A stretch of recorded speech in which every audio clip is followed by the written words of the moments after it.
For the record, the members of the House of Representatives implicated by the Discaya spouses, as well as Congressman Martin Romualdez and Congressman Eric Yap, cited by Mr. Orly Gutesa, were invited to attend this hearing.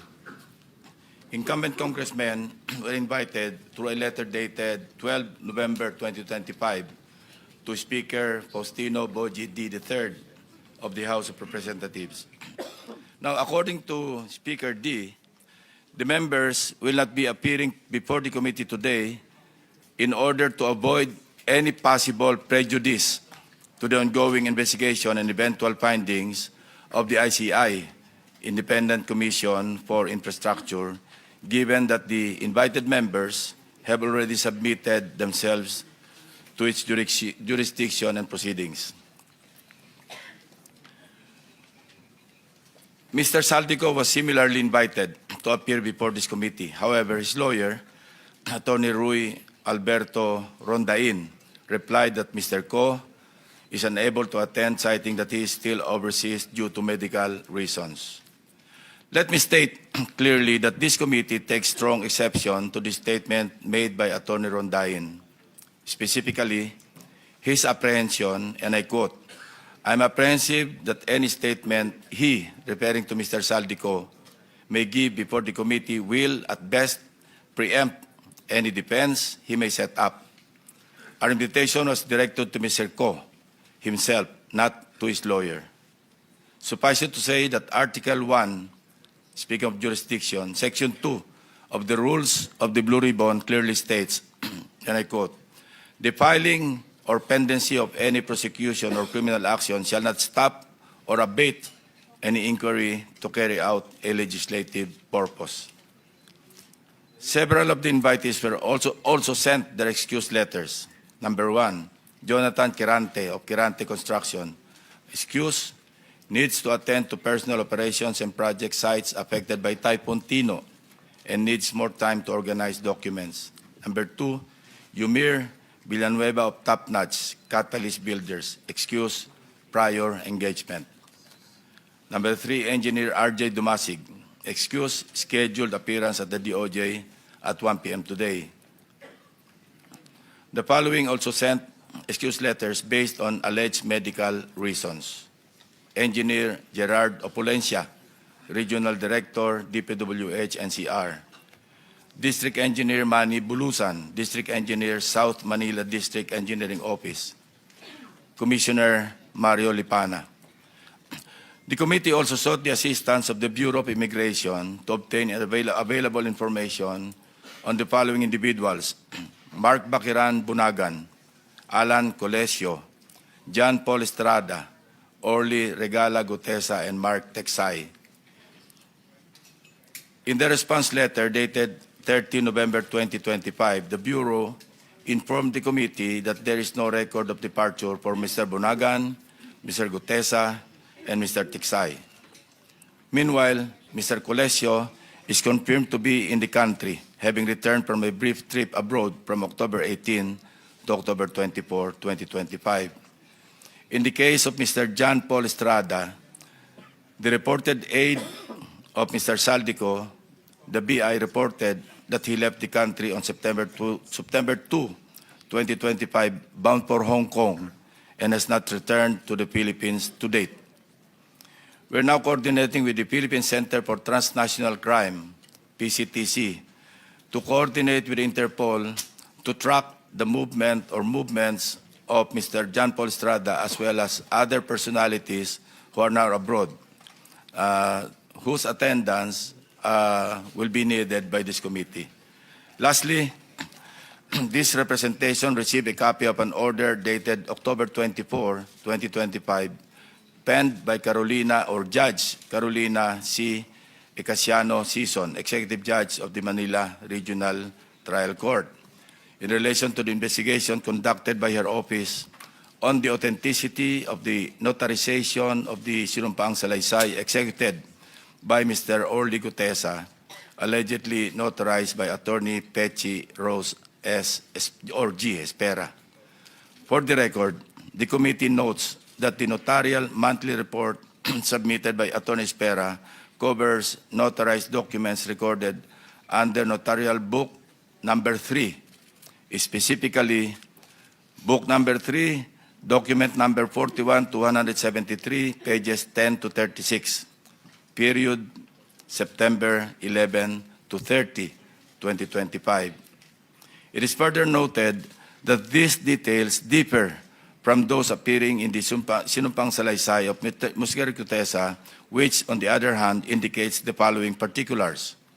Book number 255, page number 51, or document number, 255, page number 51, book number 8, series of 2005.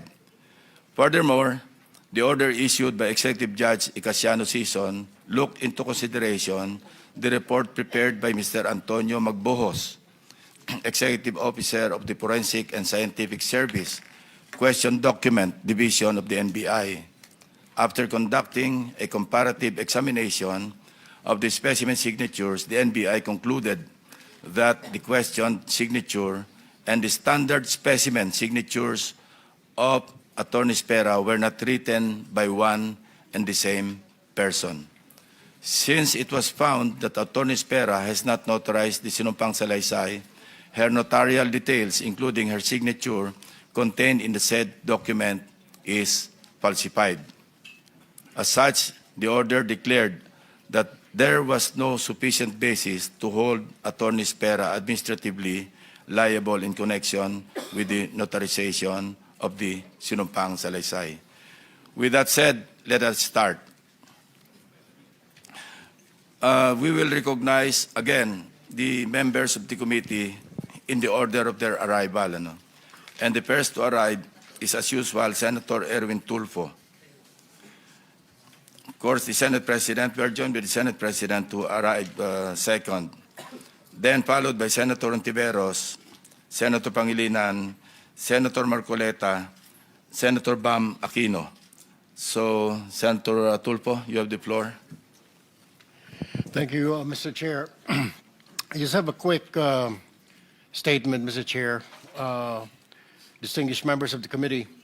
The Professor Wina Guerra of UP Center for Integrated and Development Studies in their policy paper, Flood Control Fiasco, the policy reckoning for accountability in the Philippines, revealed that our flood control failures stem not from lack of funds, but from absence of credible science, data, and accountability, and also, of course, of corruption.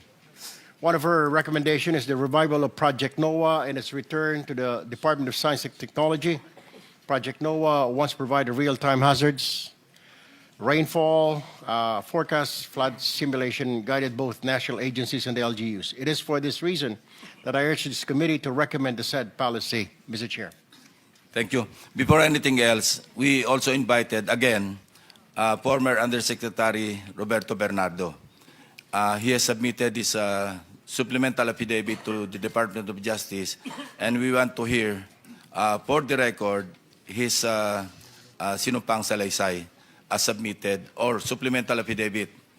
This is supplemental to the September 25 affidavit that he submitted likewise to the Department of Justice, which he also testified before this committee.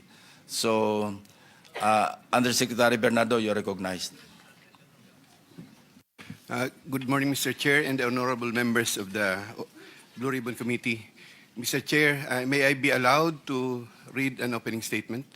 Go ahead. How many minutes? 3 minutes lang po. Go ahead. Okay. Salamat po.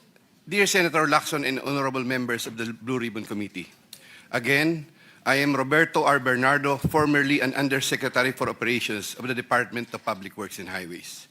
Today, I am once more before the Honorable Blue Ribbon Committee upon its invitation and consistent with my assurance during my first appearance last September 25, 2025 to fully cooperate in its ongoing investigation. I am here not only out of respect for the invitation of the Honorable Committee, more importantly, I am compelled to come clean because of my fear of God Almighty and my ardent desire for my countrymen to give me a chance to atone for what I have done and failed to do, for which I offer no excuse or justification. Noong ako'y nabanggit sa mga irregularidad na ito, ang una kong naisip ay manahimik tungkol sa nalalaman ko. Haharapin ko na lang ang mga asunto na isasampa sa akin. Ako ay aasa na lamang sa pamamagitan ng aking pananahimik ay makakakuha ako ng proteksyon mula sa makapangyarihan sa politika at maimpluwensyang mga personalidad na silang may pakana o kaya nagbigay daan sa mga irregularidad na ito. Gayunpaman, napagtanto ko na ang isang pagkakamali ay hindi maaaring iwasto ng isa pang pagkakamali. At kung may maisang pamangkaso ay maaaring magtagal ito bago matapos. Sa aking pagkakaalam sa mga nakarang scam, tulad ng ilang kaso ng PDAF, mahigit isang dekada na ang nakalipas, hanggang ngayon ay dinidinig pa. Kawawa ang bayan. Hindi ko matiyak kung ang mga pangunahing may sala sa mga irregularidad na ito ay mapapatawan ng kaukulang parusa sa lalong madaling panahon. Gayunpaman, umaasa ako na sa pamamagitan ng kasulukuyang mga pagdinig ay makakabuo ang ating mga mambabatas ng kaukulang batas na hindi lamang tutugon sa epekto ng mga maanumalyang gawain ito, kundi na rin makakapigil sa pag-ulit nito. The magnitude of the irregularities and how this have gravely affected and will affect our nation and its citizens cannot be overemphasized. I am committed to disclose everything that I know regarding these anomalies, particularly the complicated and ingenious ways by which these were carried out and perpetrated all these years. This, despite the serious threats to my personal safety and that of my family and loved ones. Mula sa aking paninilbihan bilang isang mababang laborer hanggang ako'y naging isang undersecretary, napag-alaman ko na ang profesional na kakayahan at integridad ay maaaring hindi sapat upang matiyak ang tagumpay sa profesional na karera ng isang tao. Nakapaloob sa isang tiwaling sistema kung saan ang isang tao ay pinangakuan ng biyaya o kaya'y pinipilit na lumahok sa mga irregularidad. Ang takot sa maaaring masamang mangyari bunga ng hindi pagsunod o pagnanais na rin sa personal na pakinabang o kaya'y kombinasyon ng dalawang ito ay sumisira sa moral na direksyon ng isang tao. Lalo na kung ang mga dapat na may pangunahing kakayanan na humadlang sa masamang gawain ay siya ring may pakana nito at nagbibigay daan dito. Naniniwala ako na hindi lamang ako ang nakaranas sa sitwasyong ito. Nakikiusap ako sa mga nasa ganitong kalalagayan na magtiwala sa kinauukulan at lumantad na at makipagtulungan sa kasalukuyang investigasyon. In connection with my application for coverage as a state witness under Republic Act No. 6981, I have earlier submitted to the Department of Justice a second supplemental affidavit, further clarifying my previous disclosures on the government flood control and other infrastructure projects subject of the present proceedings. Once again, with the assurance of the Honorable Committee that my rights and benefits under RA 6981 shall be respected, I will be submitting the second supplemental affidavit to the Honorable Committee with the prior authority of the Department of Justice through the Honorable Frederick A. Vida, Acting DOJ Secretary, as set out in an authority to disclose, which I am likewise submitting to the Honorable Committee. Thank you po. Proceed with your statement.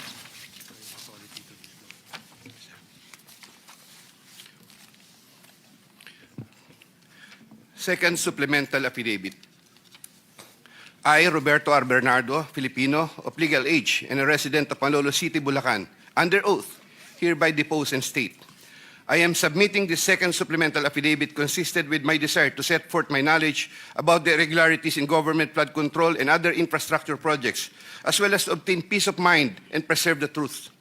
Among other factors, the contents of this second supplemental affidavit had to be violated by me by making reference to an assortment of personal notes and records, deep thinking, as well as confirming with persons certain details regarding the time, place, manner, and circumstances under which the events narrated hereunder occurred. Moreover, owing to the passage of time and the fact that I am no longer part of the DPWH following my retirement in August 2025, the process of collecting facts and details had progressed slower than expected, contributing to the delay in the submission of this second supplemental affidavit.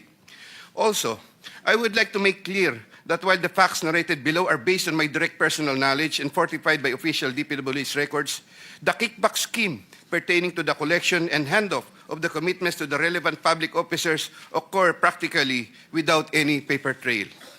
A statement of facts available to all, applicable to all. Over the decades that I worked for the DPWH, it has always been my philosophy to form good working relationships between and among my bosses and or superiors, inferiors and or subordinates, and other colleagues even without the promise or expectation of a reward or personal advantage. I would rather troubleshoot problems than develop enemies and immediately address all concerns. I would do this so that I can effectively perform my duties and responsibilities under the DPWH. Unfortunately, this professional orientation of mine has forced me to compromising situations that include the matters narrated hereunder. I reiterate my deep remorse and guilt for what I have done, and I am now animated by an honest desire to help rectify the institutional defects in the systems and operations, not only of DPWH, but also other government agencies, and help in developing lasting and meaningful reforms. I can confirm, based on my personal knowledge, that in some form or another, and on various extents, based on current setup, each and every DPWH official, employee from top and down the line is buffeted with various avenues of corrupt acts and practices. This would include high-ranking members of the department, such as secretary, undersecretaries, assistant secretaries, regional directors, district engineers, bids and awards committee members, engineers, inspectors, and all the way down to laborers. This is also true for several top officials of other departments and or agencies, such as but not limited to the Department of Finance, Department of Environment and Natural Resources, Department of Health, Department of Education, Department of Agriculture, Department of Agrarian Reform, Department of Transportation, Philippine Charity Sweepstakes, Philippine Coconut Authority, etc. Moreover, I can confirm, based on my personal knowledge, that in some form or another, and on various extents, most proponents have their own designated contractors who will take on the projects for the former's benefit and advantage. Sometimes, other proponents would request me to suggest contractors for them who are known to me or referred to me by friends and other personalities.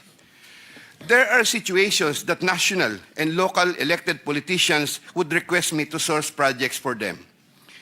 If given more time and opportunity to review the records and confirm supporting facts, I may be able to particularize the details of these transactions and dealings. Senator Ramon Bong Revilla Jr. I have a close and friendly relationship with Senator Ramon Bong Revilla, and we go all the way back since the time of Amay Bisaya and Mayor Viseo, who first introduced me to the former legislator while I was still a district engineer in Laguna sometime in 2005 or 2006. We frequently meet in important social gatherings. Senator Revilla later on became a godparent of two of my daughters, while I became a godparent to one of his children. When Senator Revilla was incarcerated, I visited him several times at the PNP Custodial Center at Camp Crame. Because of our close relationship, Senator Revilla had asked me for assistance on several matters which I can no longer exactly recall at the moment because this happened a long time ago, and I presently don't have records to help me reconstruct the events.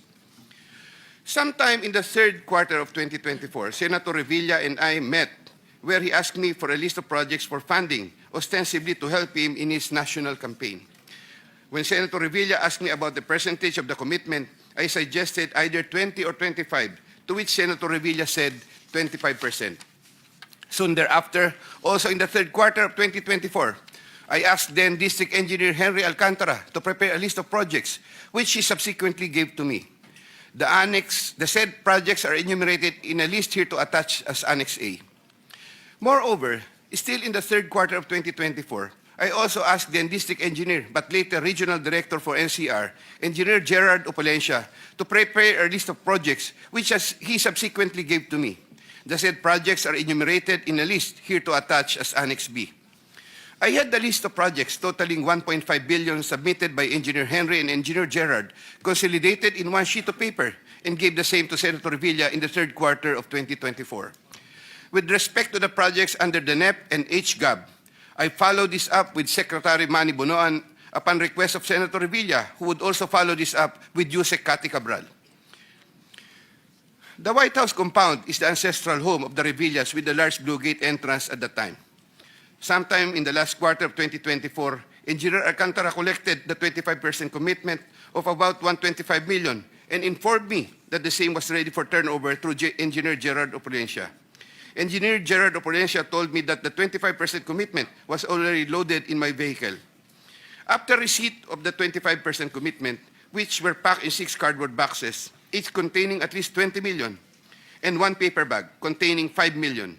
I called up Senator Revilla to inform him the same is ready to be turned over to him.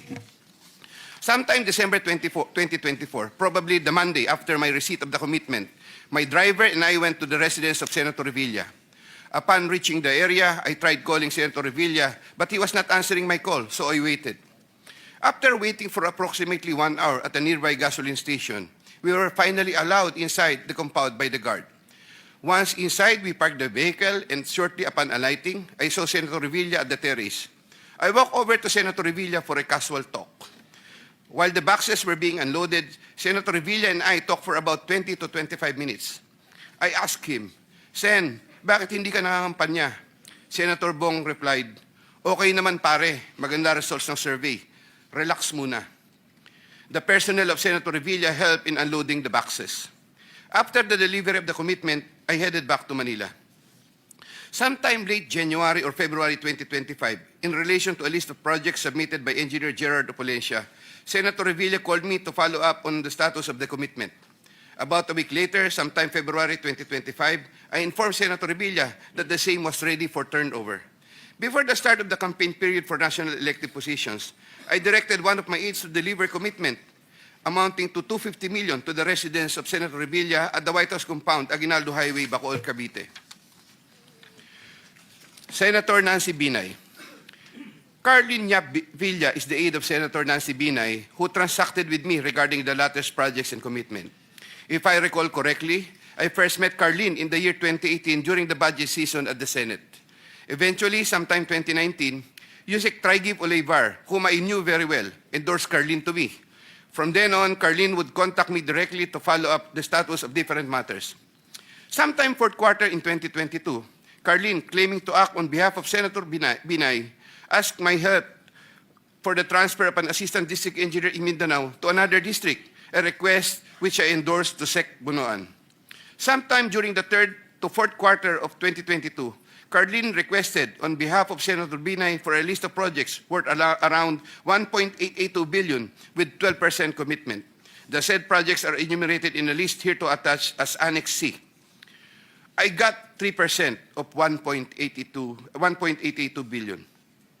I prepared a list of projects within my area of jurisdiction with the help of DPWH officials, but could not recall at this time exactly who among them gave me the list. But I can recall that it was Engineer Manny Bulusan who coordinated the collection of the commitment.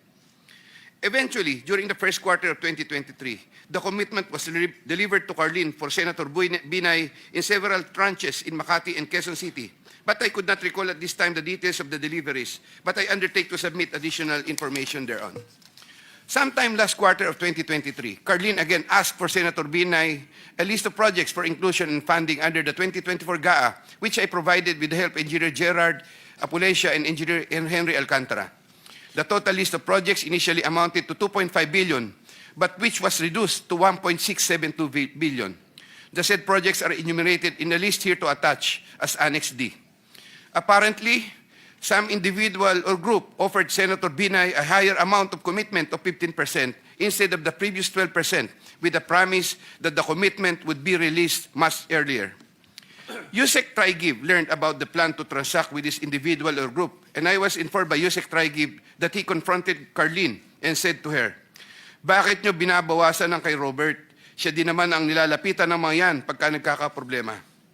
However, sometime later part of December 2023, Carlin called me and requested for a 50 million advance for Senator Binay's use for the holiday season because the individual or group was unable to deliver on their promise, and which I then helped to fix. Thereafter, Carlin told me that Senator Binay was expecting an increase in the commitment from 12 to 15%, which I agreed to fulfill. I did not get any percentages from the aforementioned projects worth 1.672 billion, but I was reimbursed the 50 million which I earlier advanced. I was nurturing goodwill with Senator Binay by fulfilling the commitment. Sometime 2024, Carlin requested me to relate to Sec Bunoan Senator Binay's request for some allocation under the NEP, which I did. Sec Bunoan allocated 500 million for Senator Binay under the NEP for 2025, which I relayed to Carlin. Carlin told me to prepare a list of projects for the 500 million allocation. I then asked a list of projects from Engineer Henry and Engineer Gerard worth 500 million, which I then submitted in person with Sec Bunoan, who then told me he will instruct Usec Cabral to include the same in the NEP. The list of projects was included in the NEP for 2025. The said projects are enumerated in a list here to attach as Annex E. Likewise, sometime in the last quarter of 2024, Carlin for Senator Binay asked for a list of projects to be included in the 2025 GAA. I then directed Engineer Henry and Engineer Gerard of Polescia to prepare a consolidated list of projects. I submitted a list of projects totaling 3 billion to Carlin, but only approximately 2.6 billion was included. The said projects are enumerated in a list here to attach as Annex F. After these projects appeared in the GAA, Engineer Bulusan, Engineer Opolescia, and myself collected, raised, and prepared the 15% commitment, which was all turned over to me. There were difficulties in collecting the commitment as there were contractors, congressmen who did not give amount considering the issue of for later release projects totaling approximately 80 million more or less, which I had to advance. Despite this total commitment collected and raised for Senator Binay was 15% of 1.2 billion or around 468 million more or less. I earlier mentioned that the 37 million more or less was delivered at Horseshoe Village, Quezon City, which refers to the amount collected by Engineer Henry Alcantara. But upon full recollection, there were two deliveries. The first delivery amounted to 340 million at a house in Horseshoe Village, Quezon City, and the second delivery amounted to at least 200 million at another house, but also in Horseshoe Village, Quezon City. After the second delivery, Carlin told me, "Kinuha na ni Sir, salamat raw. Hindi ka raw kakalimutan sa Makati." The Sir refers to the husband of Senator Binay. I did not get any percentages from the projects worth 3,120 million for NEP and GAA for Senator Binay. Senator Chis Escudero and Maynard Ngu. I met Maynard Ngu at the Manila City Hall during the term of Mayor Erap, and while I was the city engineer of Manila sometime in 2013. Maynard Ngu is a familiar figure in the social political circles, as he would be handling substantial donations to politicians during election season, including the distribution of mobile phones. During the 2022 national elections, Maynard Ngu approached me and asked for help in raising campaign funds. I and other DPWH officials assisted Maynard Ngu in raising campaign funds. These frequent interactions with Maynard Ngu at the court helped me in building our mutual trust with each other, especially in favor of Senator Escudero, whose interest Maynard Ngu was actively promoting. Maynard Ngu was appointed Special Envoy to China for Trade, Investments, and Tourism in 2023. When Senator Chis Escudero became Senate President in 2024, Maynard Ngu approached me and asked for a list of projects for Senator Chis Escudero. Thereafter, sometime in November 2024, I asked Engineer Opolescia to prepare a list of projects for Senator Chis Escudero following my conversation with Maynard Ngu. Thereafter, Engineer Opolescia submitted to me a list of projects for funding. The said projects are enumerated in a list here to attach as Annex G. For the projects located in Valenzuela, Engineer Opolescia, through District Engineer Ruel Umali, collected the money for the commitment for Senator Chis Escudero. He delivered the commitment at Diamond Hotel. We saw each other at the Diamond Hotel, and Engineer Opolescia told me, nasa inyo na po, boss. When I asked my driver to confirm, the driver told me, nasa akin na po, okay na po. For the projects located in Marinduque, Engineer Opolescia, through Regional Director Ryan Altea, collected the commitment for Senator Chis Escudero. He delivered to me the commitment at Diamond Hotel. Engineer Opolescia called me and said, "May papadala ako sa inyo ngayon. Dadali na lang po sa Diamond." Later, the driver told me, "Nasa akin na po, okay na po." Following a deeper recollection of the facts and checking with public records, I can now confirm that in addition to the Valenzuela and Marinduque projects, Engineer Opolescia also provided the list of projects for Oriental Mindoro and Quezon City. The complete list of projects for Senator Chis Escudero is worth 1.4 billion with 20% commitment. The said projects are enumerated in a list here to attach as Annex H. Sometime early 2025, I made the first delivery of 160 million for Senator Chis Escudero at the Cherry Mobile Building at Maynard Ngu in Apacible Street, Manila. Thereafter, early 2025, I made the second delivery of 120 million for Senator Chis Escudero, also at the Cherry Mobile Building of Maynard Ngu. Senator Jinggoy Estrada. I have known Senator Jinggoy Ejercito Estrada since I met Senator Jinggoy Estrada through the social circles of Senator Bong Revilla. we usually had encounters during social gatherings of people in the movie industry. We developed a close relationship. Sometime in 2010, when I was assistant